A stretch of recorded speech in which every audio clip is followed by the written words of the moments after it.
నిగమాంతవ నిత మనోహర రూప నగరాజధరుడ శ్రీనారాయణ నారాయణ శ్రీమన్నారాయణ నారాయణ తిరుమల నారాయణ నిగమాంతవ నిత మనోహర రూప నగరాజధరుడ శ్రీనారాయణ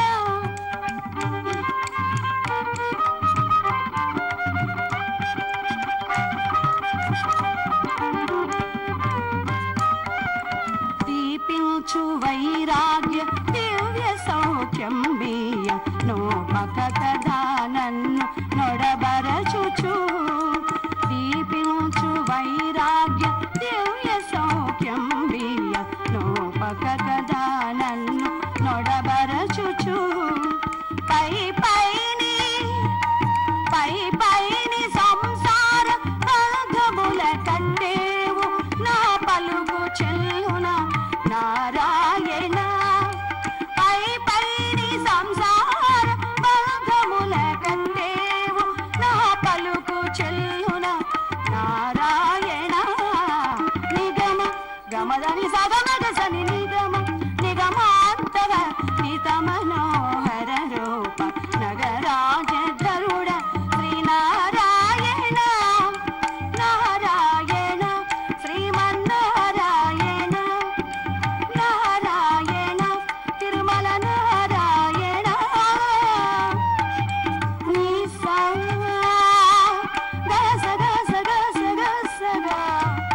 దని సగమగ సని రసని సాగా సగమగమద మదని దని మగ సని రమగస వివిధ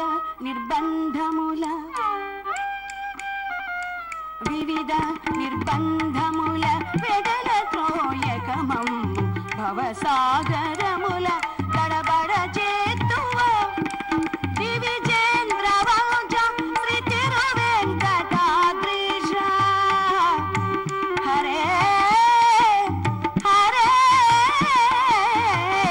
హరే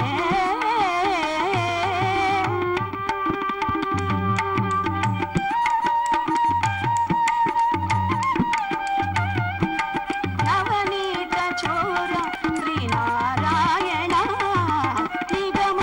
గమదని సగమగ సని నిగమాంతవ నిత మనోహర రూప నగరాజధరుడ శ్రీనారాయణ నారాయణ శ్రీమన్నారాయణ నారాయణ తిరుమల నారాయణ వెంకట నారాయణ శ్రీపతి నారాయణ హరే హరే హరే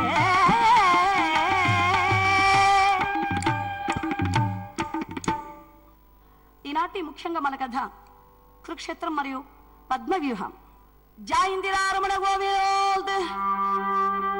కలియుగ దైవం శ్రీ వెంకటేశ్వర స్వామి సర్వంతర్యామి అఖిలాంటి కోటి బ్రహ్మాండ నాయకుడు అందరినీ సర్వదా రక్షించాలని కోరుతూ జై రాధికారమణ గోవింద. భరత వీరుడగు వీరాభిమన్యు చరితము నవరసము తడు సంభరితము. భరత వీరుడగు వీరాభిమన్యు చరితము నవరసము కరమానందము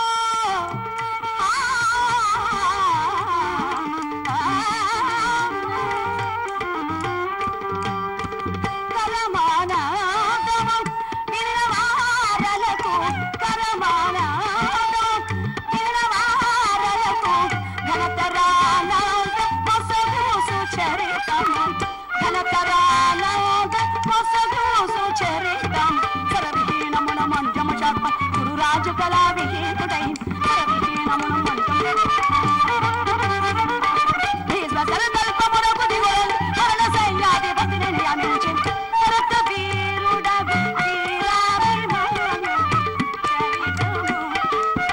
నవరసము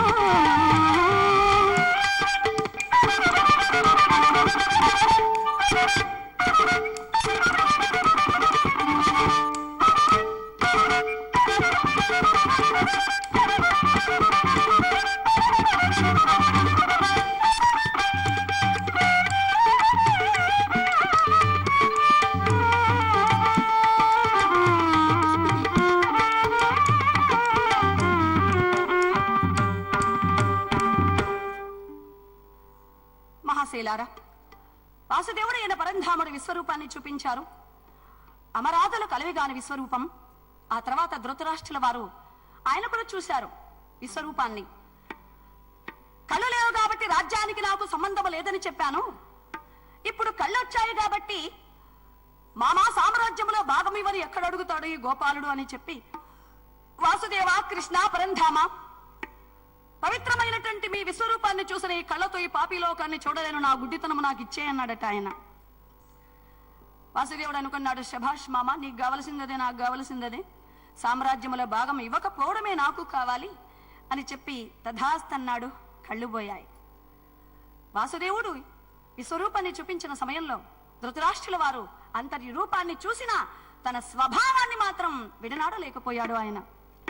దేవ దేవాది దేవా, నీ దివ్యమూర్తి అభిలషించితివా చింప నందుడనుట పాపమోర్కుడా నీ పాద పద్మముగనా, పాపమోర్కుడా నీ పాద పద్మముగన ఒక్క పరిదర్శనం బియ్యమో మహాత్మా.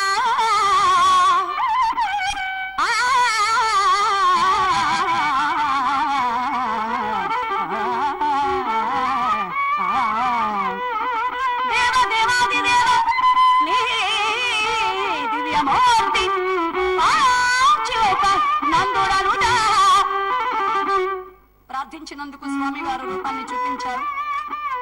తన అంధతనం, తన గుడ్డితనము నాకు ఇచ్చేయమన్నాడు. అయితే దుర్యోధన సామ్రాజ్యములో భాగము లేదంటావా? లేదన్నాడు. యుద్ధము ఖాయమన్నాడు. బయలుదేరి కర్ణునితో సైతం మాట్లాడాడు వాసుదేవుడు. కర్ణా, నీతో చిన్న పనుంది అన్నాడు. దగ్గరకు వచ్చిన కర్ణుడితో, బావా కర్ణ బాగున్నావా అన్నాడట. బావా కర్ణ బాగున్నావా అన్నాడు. కర్ణుడికి ఆశ్చర్యం అనిపించింది. వాసుదేవ, ఏమిటి వరస మారింది? బావా అన్నని బావ మేరే నందనందన నందనందన నందన. మీరు ఏం చెప్పదలిచారో నాకు తెలుసు, ఏం చెప్పబోతున్నారో నాకు తెలుసు. మీరు ప్రత్యేకించి ఏమీ చెప్పవలసిన అవసరం లేదు, నాకు అన్నీ తెలుసు. పాండవులే నాకు సహోదరుడు, కుంతి నాకు తల్లి, ఇదే మీరు చెప్పేది. కర్ణుడు కులము చెడిన వాడే గాని గుణము చెడినవాడు కాదు. నేను రాలేను, రాను, పాండవుల కన్నడని చెప్పొద్దని మాట తీసుకున్నాడు. ఆ తర్వాత వాసుదేవుడు బయలుదేరి వచ్చి కుంతీదేవితో కూడా మాట్లాడి కర్ణుని చెంతకు వెళ్లి 2 వరాలు కోరుకోమని చెప్పారు. అత్తా, యుద్ధము ఖాయమైంది. నీ బిడ్డలైన పాండవులకు విజయము కావాలి అంటే కర్ణుని చెంతకు తప్పనిసరి వెళ్లి రావాలి. ఎలా వెళ్ళనయ్యా అన్నది. వెళ్ళక తప్పదత్తా, వెళ్ళి తీరాలి. గత్యంతరము లేక కుంతీదేవి బాధపడుతూ వెళ్ళి కర్ణునితో కూడా మాట్లాడి వచ్చింది. ఆ సన్నివేశం చాలా బాగుంటుంది. కురుక్షేత్రం ఒకే ఘట్టం అయితే బాగా చెప్పుకోవచ్చు. మనకి యుద్ధ ఘట్టంలోనికి కూడా మనం వెళ్ళాలి కాబట్టి దాన్ని మనం క్లుప్తంగానే చెప్పవలసిన అవసరం ఉంది. పుత్రాన్ని బయలుదేరి వచ్చింది. నదిలో స్నానము చేస్తున్నాడు కర్ణుడు. పుత్రాన్ని వచ్చేసరికి ఎవరో మహాతల్లిని ఎదురు వచ్చాడు. నమస్కరించాడమ్మా, ఎవరు మీరు? పుత్రా అంటున్నారు. నీ బిడ్డలు పాండవులు ఇక్కడ లేరు, నాతో నీకేం పని తల్లి, ఎందుకు వచ్చారు ఇక్కడ ఒంటరిగా అన్నాడు. నాయన, నీ గురించే వచ్చాను, నేను నీ తల్లిని కుంతిని. కర్ణుడు చాలా బాధపడ్డాడు. ఎన్ని ఏళ్ల తర్వాత తన తల్లి వచ్చినందుకు బాధ, ఆనందం, ఆశ్చర్యం అన్నీను. కన్న తల్లిగా క్షమాపణ కోరుకొని కన్న బిడ్డగా తన బాధనంతా తల్లికి చెప్పి కన్న తల్లికి 2 వరాలు కూడా ఇచ్చి కర్ణుడు తన గొప్పదనాన్ని, దానగుణాన్ని మరి ఒకసారి నిరూపించుకున్నాడు ఆయన. కర్ణుడు ఆ తర్వాత వాసుదేవుడు కుంతీదేవితో మాట్లాడి, అత్తా ఏమైందన్నాడు. నా బిడ్డ గొప్పగా ఎదిగిపోయాడయ్యా, కన్న తల్లికే వరాలు ఇచ్చేంతటి ఎత్తుకు ఎదిగిపోయాడు. వాసుదేవ, నువ్వు దేవుడు ఎందుకయ్యావో ఇప్పుడు అర్థమైంది. నేను వెళ్ళి కర్ణుడితో మాట్లాడి వరాలు తీసుకుని రాకపోయినా నా బిడ్డలకు విజయాన్ని ప్రసాదింప చేయగలవు నీవు. కానీ వరాల నెపంతో తల్లి బిడ్డల్ని కలిపిన ఆ పుణ్యము నీదే తండ్రి. నా బిడ్డ మనసు తెలిసి తల్లి బిడ్డల్ని కలిపావు, అందుకే నువ్వు దేవుడు అయ్యావయ్యా, మెచ్చుకుందావిడ. ఆ తర్వాత వాసుదేవుడు బయలుదేరి వచ్చాడు. ధర్మరాజా, యుద్ధము ఖాయమైందని చెప్పాడు. పెద్దవాళ్ళు ఏమీ చెప్పలేదా? చెప్పారు. ఇమ్మన్నాడు భీష్ముడు 5 ఏళ్ళు. గురుండు ఏదో విధమున సంధి కానిమ్మన్నాడు. విచిత్ర తనయుడు ఎలా విరోధము పోనిమ్మన్నాడు. కానీ దుర్యోధనుడు వినలేదు. మంచి మాటలు చెబితే వినేవాళ్ళు కొందరే, ఉత్తముల్ని వివేకం, మధ్యముల్ని అనుభవం, అధముల్ని అవసరం, జంతువుల్ని స్వభావం పట్టి పీడిస్తాయట. కాబట్టి వినలేదు వారు, యుద్ధము తప్పలేదు. ఎవరెవరు సహాయంగా వస్తారో సహాయాలు అర్థించమని వాసుదేవుడు యుద్ధము ఖాయమైందని చెప్పారు.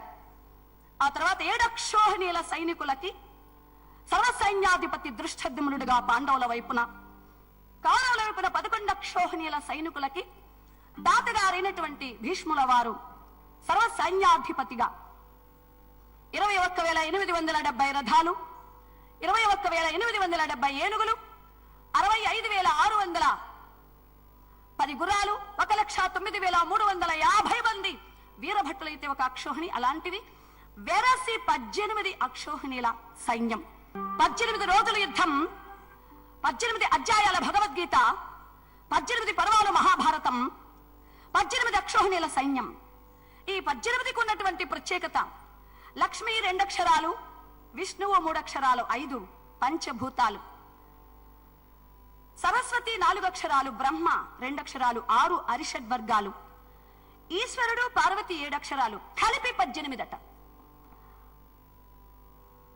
బ్రహ్మజ్ఞాన తత్వాన్ని తెలియజేసేది భారతం, భగవత్ తత్వాన్ని తెలియజేసేది భారతం. అందుకని 18 అన్నారు.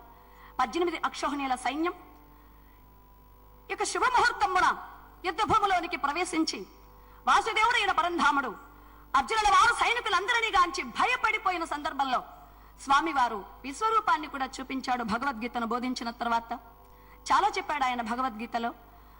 మై సర్వాణి కర్మాణి నన్యస్యాచాత్మ చేతస నిరాశీ నిర్మమో భూత్వా యుద్ధస్య విగత స్పృహగా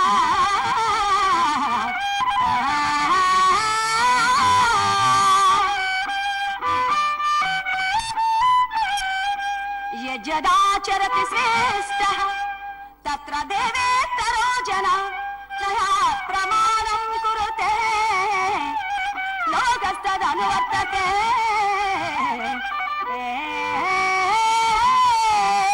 సమ్మోహ స్మృతి భ్రంశ బుద్ధినాశాత్ ప్రణశ్యతి. విషయ వాంఛల వల్ల సదా మననము చేయుచు మానవుడు అధోగతి పాలవుతున్నాడు. సంకల్పం అనేటువంటిది చాలా గొప్పది అర్జున. చెడు ఆలోచనలు నీవు రానివ్వకు, నీ బాధ్యతను పూర్తి చేయి. మనిషి తప్పు చేయడానికి కారణమే ఒక ఆలోచన, సంకల్పం. అది రానివద్దు. ప్రారంభంలోనే దాన్ని పక్కన పెట్టు, బాధ్యత నా మీద వెయ్యన్నాడు. ఇక స్వామివారు మరి ఒకసారి ఈ స్వరూపాన్ని చూపించడం జరిగింది. ఆ తర్వాత ప్రశాంతుడయ్యాడు స్వామివారు. ఇక అటు ఇటు సైనికులు యుద్ధానికి సంసిద్ధమయ్యారు. యుద్ధం ప్రారంభమైంది.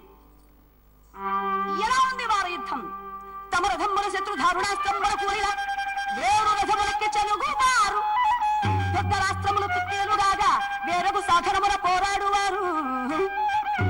తగతుర రథముల పైకి గెలిచి కుట్టుగల కనకరుకోయేవారు, ముష్టి యుద్ధ కలాపముల నండురుల దాకి ఆర్భటించి చిగురుద్దులాడేవారు, అంగములు తెగిమనిచి నల్లాడువారు, ప్రతి తమ రక్తమే త్రావువారు, కలిగి సమరము ఘోర సంకులములయ్యే.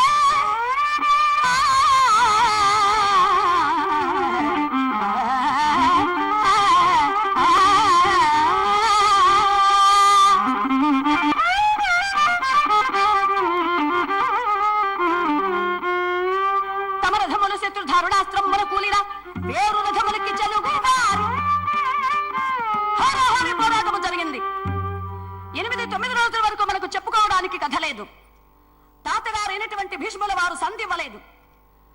పాండవ సైనికులను ధ్వంసము చేస్తున్నాడు గాని పాండవులకు అవకాశం ఇవ్వలేదు.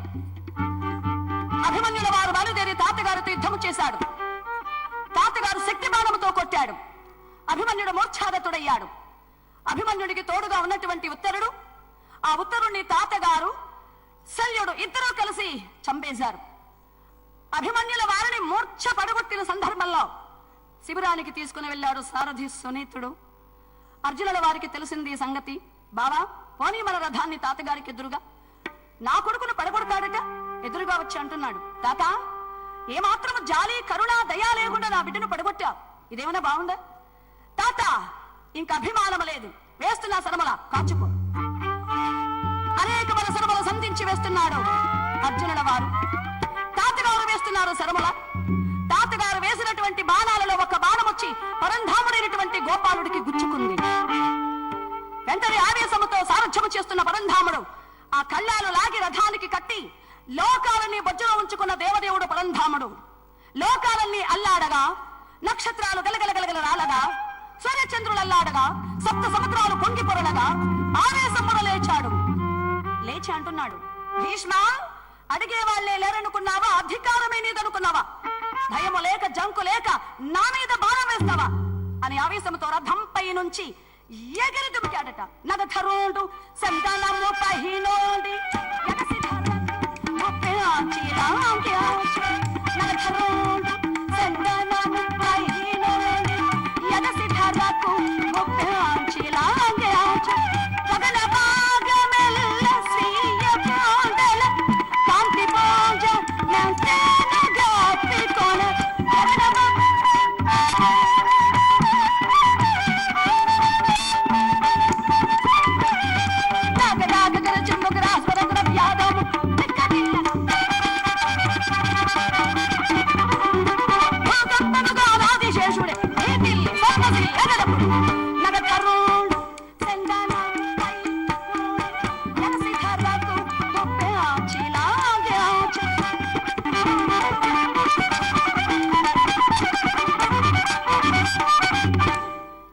సుదర్శన చక్రాన్ని చేత ధరించి రథంపై నుంచి దుమికి అంటున్నాడు, భీష్మ, జనకుడొక వేళ నీకు స్వచ్ఛందమున సంజ్ఞల కావచ్చు. లోభంగదేవా వచ్చనాగు సుదర్శన సతాంగమిప్పుడు కాచుకొమ్మ మిన్నేటి కొడుకా.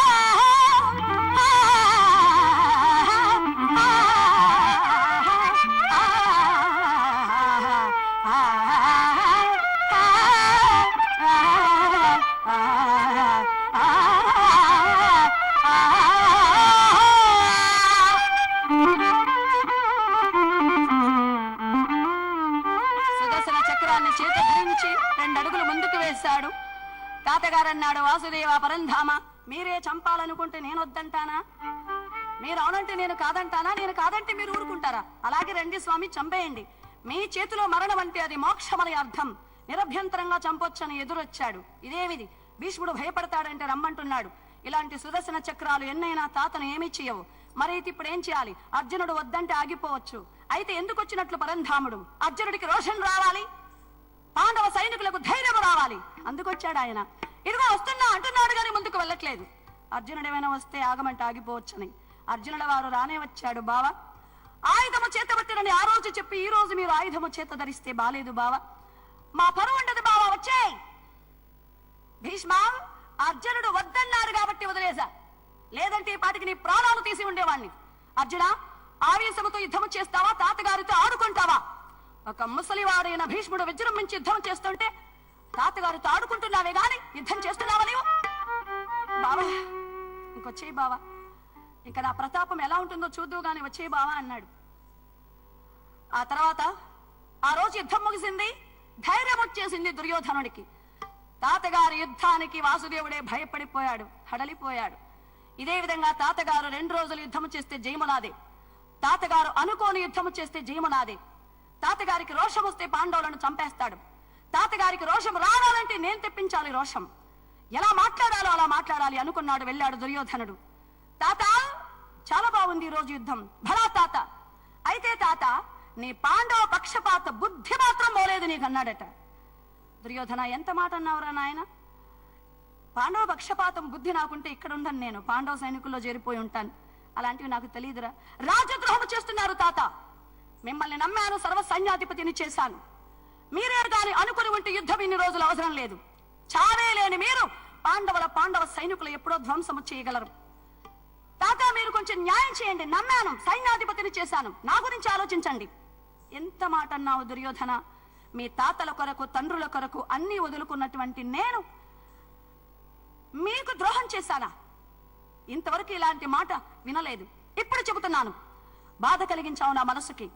రేపటి యుద్ధములో పాండవుల సంగతి ఏమిటో తేల్చేస్తాను, పోరా అని మాట ఇచ్చేశాడు మనవడికి. పాండవుల సంగతి రేపు సాయంత్రం లోపల అయిపోయింది, తేల్చేస్తా బోరా అన్నాడు. ధైర్యం వచ్చేసింది దుర్యోధనుడికి. తాతగారికి రోషం వచ్చింది. ఇంకా లేరు పాండవులు.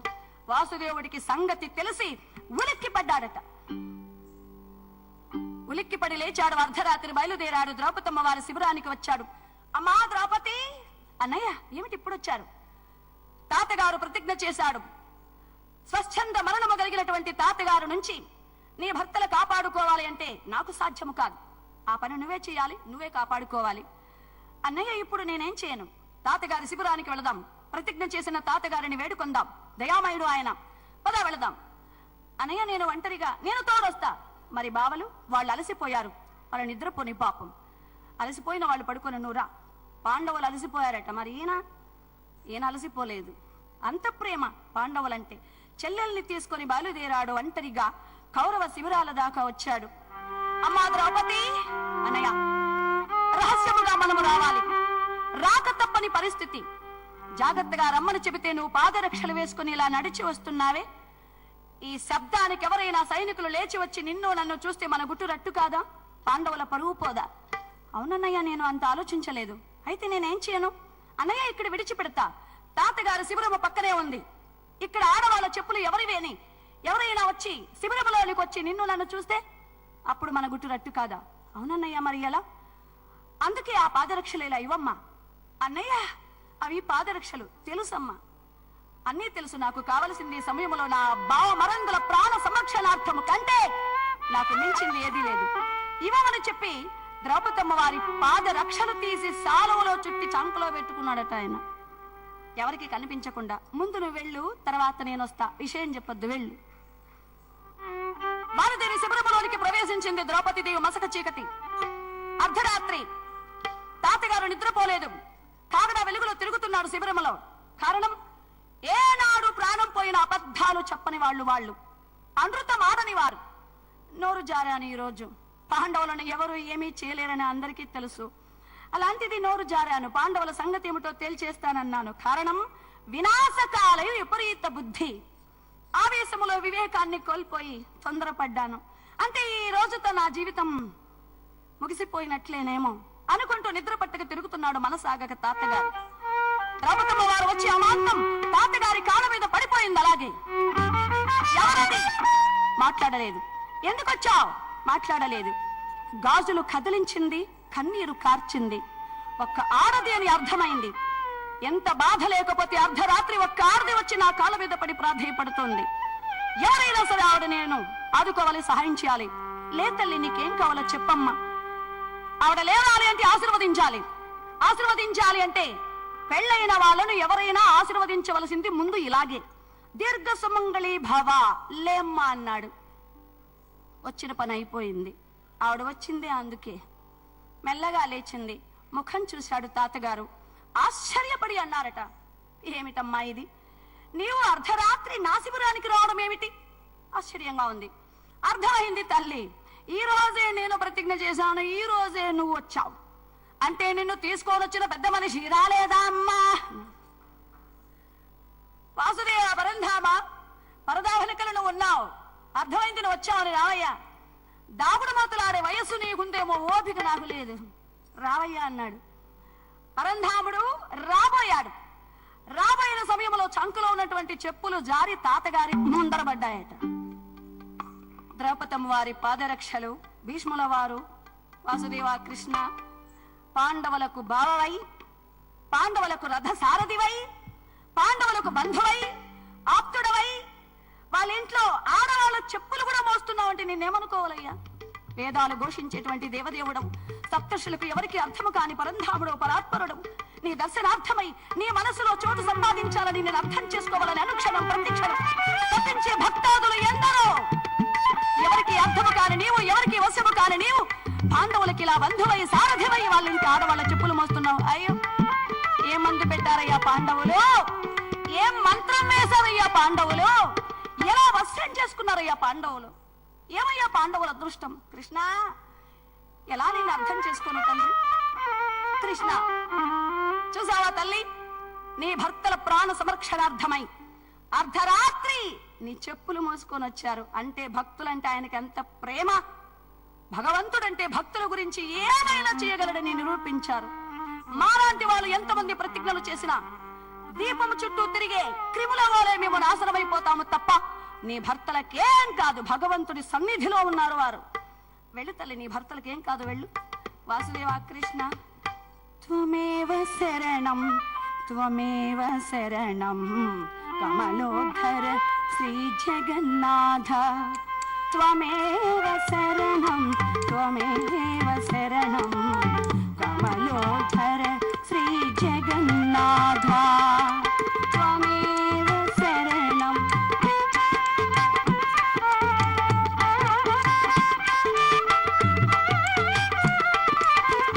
వాసుదేవ కృష్ణ వామన నరసింహ శ్రీ సతీశ సరసి జనేత్ర వాసుదేవ కృష్ణ వామన నరసింహ శ్రీ సతీశ సరసి జనేత్ర భూషురవల్లభ పురుషోత్తమ భూషురవల్లభ పురుషోత్తమ నీత కౌసయ వసన జగన్నాథ భూషురవల్లభ పురుషోత్తమ నీత కౌసయ వసన జగన్నాథ త్వమేవ శరణం త్వమేవ శరణం కమలోధర శ్రీ జగన్నాథ త్వమేవ శరణం త్వమేవ శరణం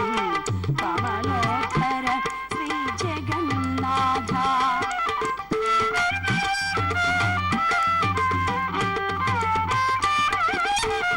బలభద్రానుజ పరమ పురుష దుర్గ జలది విహార కుంజర వరద బలభద్రానుజ పరమ పురుష దుర్గ జలది విహార కుంజర వరద సులభ సుభద్ర సుముఖ సురేశ్వర సులభ సుభద్ర సుముఖ సురేశ్వర కలిదోషకరణ జగన్నాథ త్వమేవ శరణం త్వమేవ శరణం కమలోధర శ్రీ జగన్నాథ త్వమేవ శరణం త్వమేవ శరణం కమలోధర శ్రీ జగన్నాథ.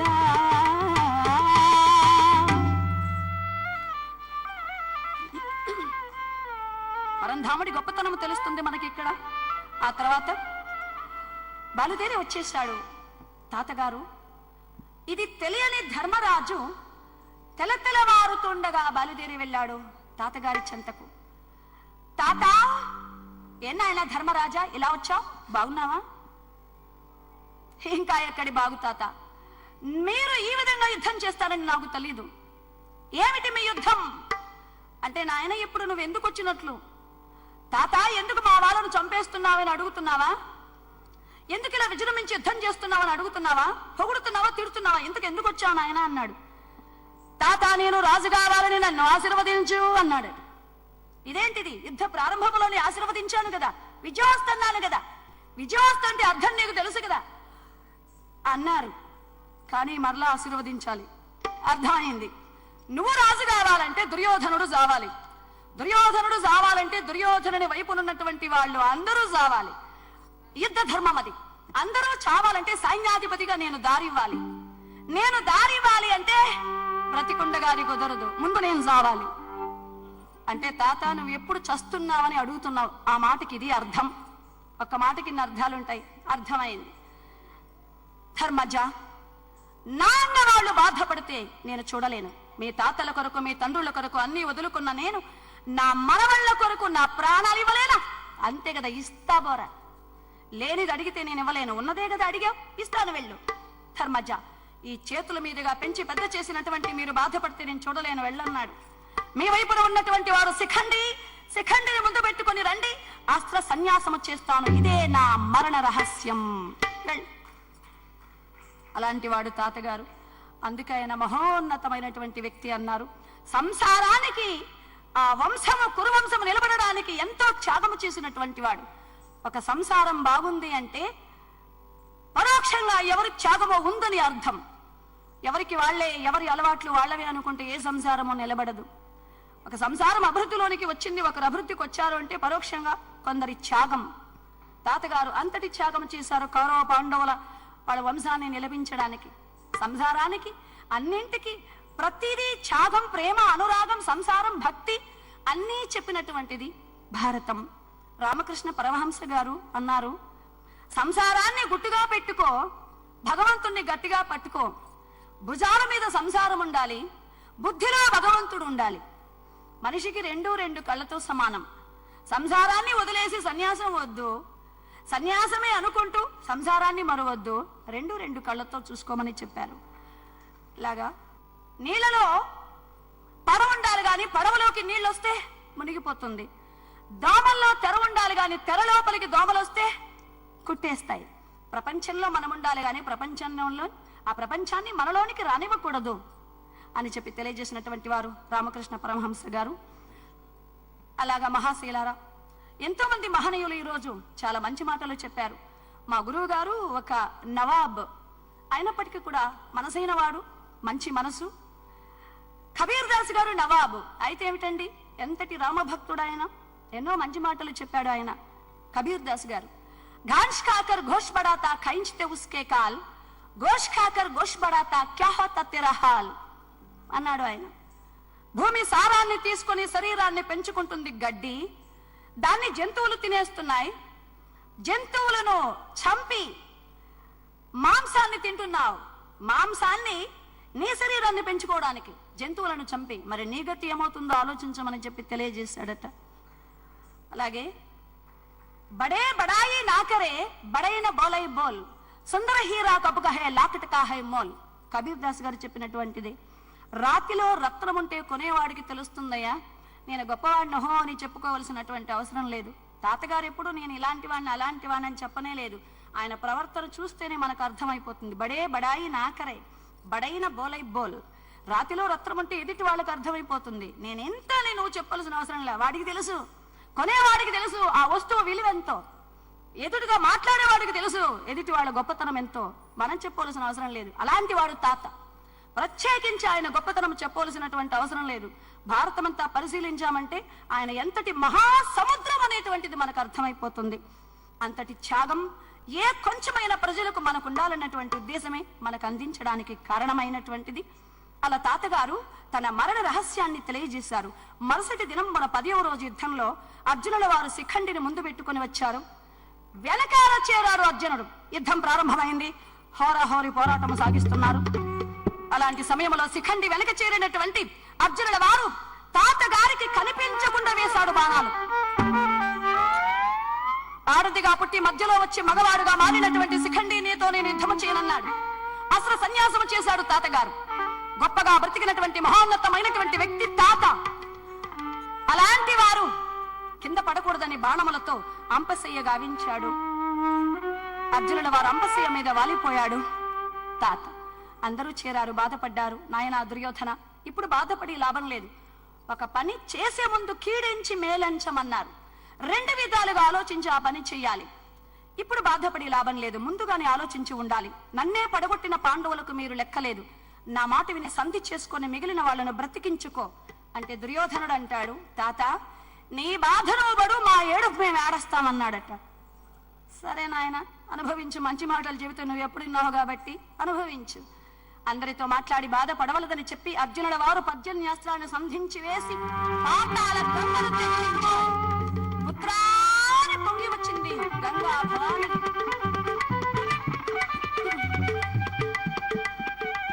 కన్నబిడ్డ దాహము తీర్చింది, బాధపడింది, వెళ్ళింది. 10వ రోజు యుద్ధం ముగిసింది. 11వ రోజు యుద్ధానికి సర్వ సైన్యాధిపతి కావాలి. దుర్యోధనుడికి ఆలోచన, భయం మొదలయ్యాయి. ఆలోచన, భయం 2.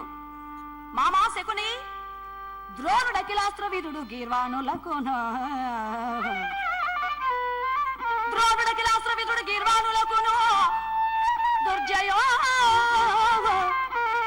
దుర్జయుడు పరాక్రమో బాధ్యతుండు, అతనికి కొంచెం మెచ్చుతగ్గాను కర్ణుడు. ఇందు యవ్వాని నియమింతు చెప్పుమా.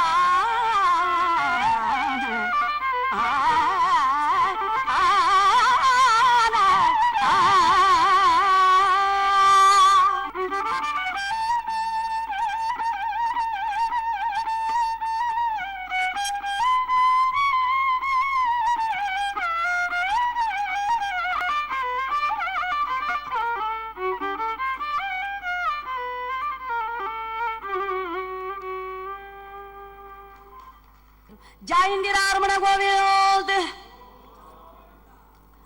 అలా మహాశీలారం, మామా ఏం చేయమంటావు? ద్రోణాచారి మహావీరుడే కాని పాండవ పక్షపాతి, కనుడు వీరులే కాని సూతపుత్రుడని ధీరులు ఒప్పుకోరు, మరి ఏం చేద్దామన్నాడు. అలుడు యుద్ధం నిలిపే అన్నాడు. ఏం మామ తిక్క తిక్కగా ఉందా, పిచ్చి పిచ్చిగా ఉందా? యుద్ధం నిలిపేయమంటున్నా. ఏమనుకుంటున్నారు పాండవులు, ఏమనుకుంటారు ప్రజలు? అల్లుడు యుద్ధం వద్దన్నాను గాని రాజ్యం ఇమ్మనలేదు కదా. ఏంటి మామ ఇది? అవును అల్లుడు, ధర్మరాజును మరి ఒకసారి నాకెదురుగా నిలిపిచూడు. మాయజూదం ఆడించి ఓడించి పాండవుల 100 ఏండ్ల పద్దుతో అడవులకు పంపించేద్దాం, ఎలా ఉంది? మామ ఇది జరుగుతుందా? జరిగి తీరుతుంది, ప్రయత్నించు. సరే మామ. చాలా మందిని అడిగాడు, ఎవరే గాని అంగీకరించలేదు. ధర్మరాజును ప్రాణాలతో పట్టి తీసుకుని రావడం అంటే తమాషా కాదు, పాండవులు బ్రతుకనివ్వరు, అది కుదరదు అన్నారు. ద్రోణాచారి గారిని పిలిపించి అర్ఘపాద్యములు సమర్పించి, గురుదేవ సమస్త సైనికులకు మీరే సర్వ సైన్యాధిపతి అన్నారు. ఆనందపడిపోయాడు ద్రోణాచారి గారు. దుర్యోధన, ఏమి నా మీద నీకున్న అభిమానం? ఇంతమందిలో నాకు ఇంతటి అర్హతనిచ్చావు, ఏమనగాలో కోరుకో అన్నాడు ఆయన. ఆయన అలా అంటాడని ఆయనకు తెలుసు, తెలిసే కోరుకోమన్నాడు. అయితే గురుదేవ మాట తప్పరు కదా. లేదు, పట్టితేమో ధర్మపుత్రు ప్రాణములతో నా గడకు, పట్టితేమో ధర్మపుత్రు ప్రాణములతో నా గడకు, ఇచ్చేయడు నాకీవరాము లించితేని కురువరా, పట్టితేమో ధర్మపుత్రు ప్రాణములతో నా గడకు.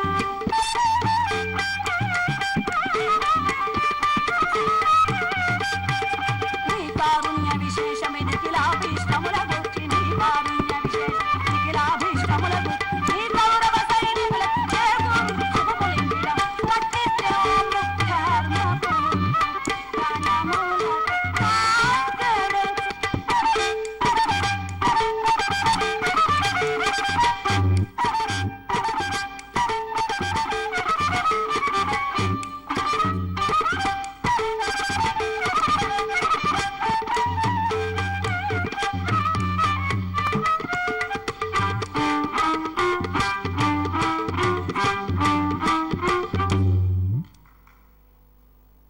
ప్రాణాలతో పట్టి తేవాలి ధర్మరాజుల వారిని అన్నాడు. ద్రోణాచారి గారు ఉలిక్కి పడ్డాడట. అమ్మ దుర్యోధన, పెట్టావు నా చావుకి ముహూర్తం. సర్వ సైన్యాధిపతిగా చేశామని సంబరపడ్డాడు గాని నా చావుకు ముహూర్తం పెట్టావు అనుకోలేదు. ఎన్నైనా నన్ను పంపించేయాలనుకున్నావా పైకి? అదేమిటి గురుదేవ అలా అంటున్నారు? మరలా మాట్లాడతావేమిటి? ధర్మరాజు అంటే ఏమనుకున్నావు? ఒక వ్యక్తి కాదు, ఒక శక్తి ధర్మరాజు. ఆవు మీద ఉన్న జోరీగను ఎవరైనా పట్టుకొస్తాడు, పులి మీద జోరీగ ధర్మరాజు. అలాంటి వాడిని పట్టుకురావడం అంటే తమాషా కాదు. వెళ్ళినవాడు తిరిగి రాడు. ఎలకలన్నీ సమావేశమై ఆలోచిస్తున్నాయట. ఈ పిల్లి నుంచి మన ఎలక జాతిని ఎలా కాపాడుకోవాలని ఆలోచించి చివరికి ఒక పెద్ద ఎలక లేచి ఇలా నిర్ణయించింది. ఈ పిల్లి జాతి నుంచి ఎలక జాతిని కాపాడుకోవడానికి ఒకటే దారి, పిల్లి మెడలో పెద్ద గంట వేసేయాలి. ఆలోచన అద్భుతం. కానీ పిల్లి చెంతకు వెళ్లి పిల్లి మెడలో గంట వేసి ప్రాణాలతో బ్రతికి బయటపడే ఎలకేది నాయన?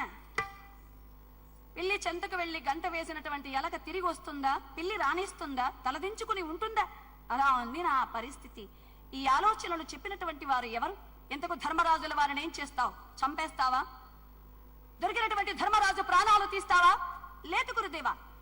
ధర్మరాజుల వారు వస్తే 100 ఏండ్ల పద్దుతో ఒక్క ఆట ఆడించి ఓడించి జూదములో పాండవులను అడవులకు పంపించి వేద్దామన్నటువంటి ఆలోచన. యుద్ధము నిలిపేస్తానంటున్నావు కాబట్టి ఇదేదో బానే ఉంది. కానీ ఇలాంటి దురాలోచనలు రావాలి అంటే అందరికీ రావు. అది మీ మామ లాంటి వాళ్ళకే తగ్గు, వేరే వాళ్ళకి రావు. దుర్యోధన, చేసే సహవాసం బాగుండాలి. నీ సహవాసం బాగలేదు.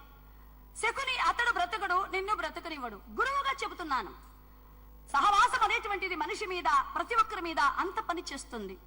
ఒక కప్ప నీటి గుంటలో నీళ్ళలో గిరగిరగిరగిర తిరగడం, గట్టు మీదకి ఎగిరి కూర్చోవడం, మరలా నీళ్ళలోనికి వెళ్ళడం, ఇలా చేస్తోంది. బొరియలో నుంచి ఒక ఎలక చూస్తోందట. అది చూస్తోందని తెలిసి ఇది ఇంకొంచెం మరలా నీళ్ళలోనికి దుముకుతుందట. ఏమి ఎలక బావా, నాలాగా ఈత కొడతావా? వస్తావా?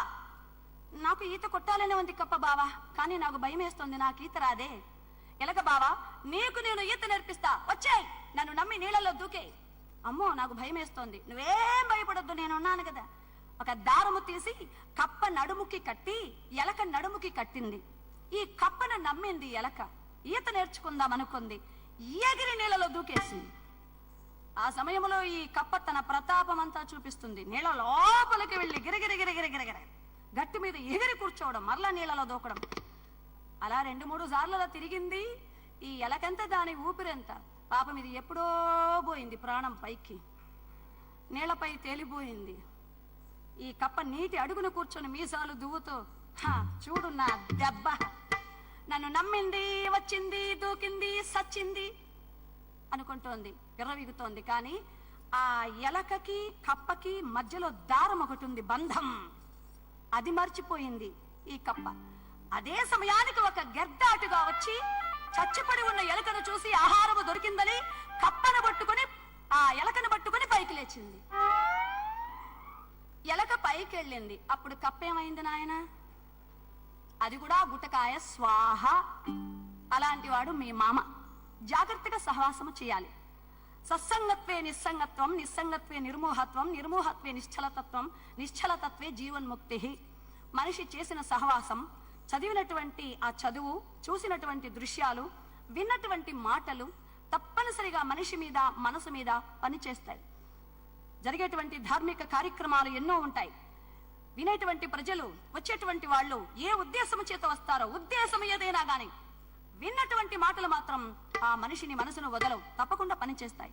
అందుకే మంచే విను, మంచే చూడు, మంచి ఆలోచించని చెప్పడం. అందుకనే వెళ్ళు నాయన, జాగ్రత్త, వెళ్ళిరా. మరి గురుదేవా, ధర్మరాజుని ఏం మర్చిపోను, వెళ్ళిరా. మరుసటి దినం మన యుద్ధం ప్రారంభమైంది. ద్రోణాచార్య గారు సర్వ సైన్యాధిపతి. పాండవ సైనికులు, కౌరవ సైనికులు పోరాటం సాగిస్తున్నారు హోరాహోరి. అలాంటి సమయంలో ఆగడిక దుర్యోధనుడు, గురువు గారు, అదిగో ధర్మరాజు, అదిగో ధర్మరాజు. దుర్యోధన, నాకు కనిపిస్తున్నారయ్యా, నాకు కళ్ళు ఉన్నాయి. నీకు ధర్మరాజే కనిపించాడు. ధర్మరాజుల వారి వెనకున్నటువంటి 4 తమ్ముళ్ళు నీకు కనిపించలేదు. ఎందుకు కనిపిస్తారు? సచ్చేది నేనే కదా. ఆ వెనకున్నారు చూడు 4 తమ్ముళ్ళు, నువ్వు గమనించలేదు. ఒకటి, ధర్మరాజుల వారి చెంతకు వెళ్ళాలని 1 అడుగు నేను ముందుకు వేస్తే 4 అడుగులు అన్న దగ్గరికి వేస్తున్నారు వాళ్ళు. నేను ముందుగానే చెప్పాను కదా, నరుడు రమాద ఉండు కదంబరగలగకయుండి నన్ను సురాసురుడు ధర్మజుని చుట్టూను రక్షణ చేయక నిలిచిండా కురుకుల సార్వభౌమ, కురుకుల సార్వభౌమ తమ కోరిక వీరికలెత్త నా యధిష్ఠరుడిదే పట్టి తెచ్చద సజీవునిగా మదిలోన నమ్ముడి.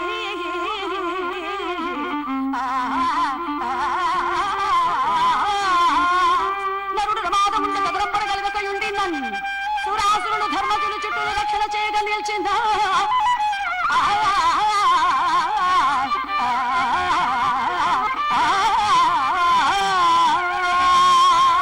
అప్పుడే చెప్పాను నేను, కృష్ణార్జునుల రథము కల్పించకుండా ఉంటే పట్టిస్తానని. ఇప్పుడు కూడా చెబుతున్నాను, వాళ్ళిద్దరిని యుద్ధ భూమిలో లేకుండా చేయి, నేను పట్టిస్తాను.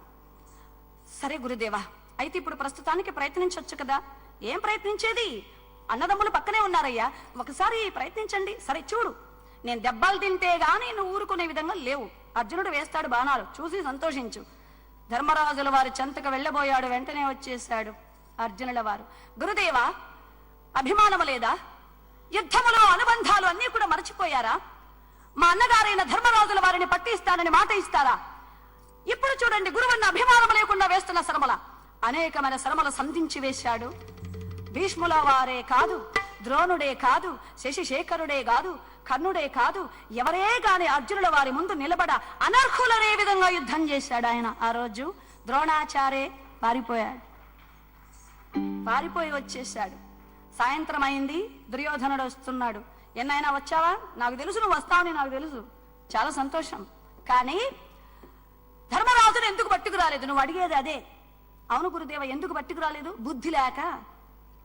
అదేంటి గురుదేవ అంత మాట అన్నారు? లేకపోతే ఏమిటి? కళ్ళారా చూశావు కదరా నాయన. గురువన్న మమకారం లేకుండా శరీరం అంతా తూట్లు పొడి చేశాడు వాడు. అన్ని కళ్ళారా చూసి ఎందుకు పట్టుకు రాలేదంటే ఏం చెప్పాలి? ముందు కృష్ణుణ్ణి, అర్జునుణ్ణి, ఆ ఇరువురిని యుద్ధ భూమిలో లేకుండా చేయి, తర్వాత నా ప్రయత్నం నేను చేస్తాను. పద్మ వ్యూహాన్ని బండి పాండవ సైనికులకు దిక్కు తెలియకుండా చేస్తాను. వెళ్ళి ధర్మరాజును పట్టిస్తా, వెళ్ళి ఆ పని చేయి. ద్రోణాచారి గారు రాత్రిపూట నిద్ర లేకుండా రథాలను, గజ్జాలను, అశ్వాలను పద్మములాగా అమర్చాడు. సైనికులను రేవుల కింద దాచాడు. కాండము చింత ముఖద్వారము చింత ఆయుధము చేత ధరించి నిలిచాడు. మరుసటి దినంబర యుద్ధానికి బయలుదేరి వచ్చినటువంటి అర్జునుల వారిని త్రిగర్తాధీశులు దుర్యోధనుడు పంపగా సవాలు చేశారు. అర్జున సవాలన్నారు. త్రిగర్తాధీశులు 10,000 మంది. ఎలాంటి వాళ్ళు అంటే యుద్ధానికి వచ్చారు అంటే వాళ్ళైనా జావాలి, ఎదుటి వాళ్ళైనా జావాలి, అంతవరకు వారు వదలరు. అలాంటి వాళ్ళు వారితో యుద్ధము చేయడానికి బయలుదేరి వెళ్ళిపోయాడు అర్జునుల వారు. ద్రోణాచారికి దిక్కు తెలియలేదు.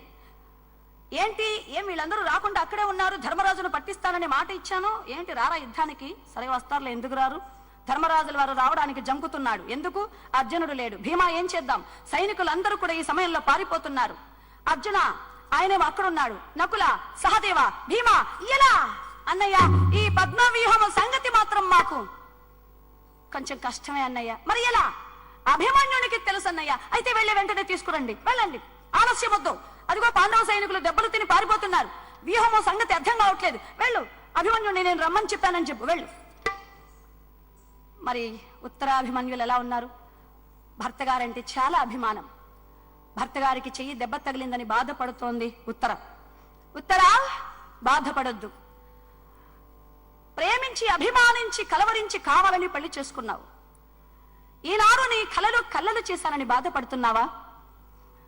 స్వర్గతుల్యమైన భవిష్యత్తు దాంపత్య జీవితాన్ని కోరుకున్న నీకు అన్యుల ఎదుట తాళిగట్టి ఈనాడు నిన్ను యుద్ధ భూమిలోనికి ప్రవేశపెట్టానని నీ బాధ. రేపో మాపో శత్రు సంహారము చేస్తాం. ఆ పైన నీ సంతోషానికి అవధులుండవు. బాధపడకు, ఓదార్చాడు. అదే సమయానికి వచ్చాడు భీమయ్య.